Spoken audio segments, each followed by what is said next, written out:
বিশ্বকাপে বাংলাদেশকে নিয়ে যে নাটকীয় অবস্থান করেছে আইসিসি এবং ভারত, সেটা দেখে আমরা ইতিমধ্যে দেখেছি ভারত পাকিস্তান ম্যাচ কিন্তু বয়কট করেছিল পাকিস্তান, এবং এক মুস্তাফিজুর রহমানের কারণে বিশ্বকাপ থেকে একদম 9,000 কোটি টাকা উপস্থাপন নিচে দিয়ে রাখা। হ্যাঁ, বিশ্বকাপে প্রায়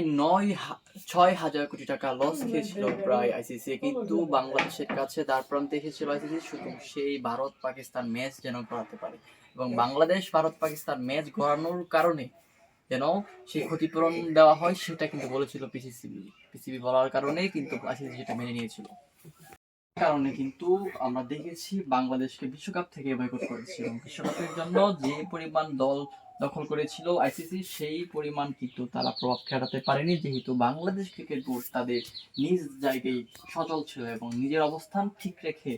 ভারত এবং আইসিসিকে দেখিয়ে দিয়েছিল বাংলাদেশ আসলে কি করতে পারে। বিশ্বকাপে ভারত কিন্তু একটা প্রভাব খাটিয়েছিল যে তিনি বোঝাতে চেয়েছিল বাংলাদেশ আসলে তেমন কিছু করতে পারবে না, বাংলাদেশের যে শক্তি সেটা রয়েছে, শক্তি বা সামর্থ্য রয়েছে বাংলাদেশের পাশে আছে পাকিস্তান, সেটা কিন্তু খুব ভালো করে দেখতে পেরেছে এইবার 2026 বিশ্বকাপ বয়কট করার কারণে। আইসিসি কিন্তু লাস্ট পর্যায়ে বাংলাদেশের কাছে এসেছিল এবং বিশ্বকাপ খেলার জন্য তারা পা ধরেছিল যেন বিশ্বকাপে এমন একটা অবস্থান যায় যেন 6,000 কোটি থেকে 6,000 কোটি টাকার যে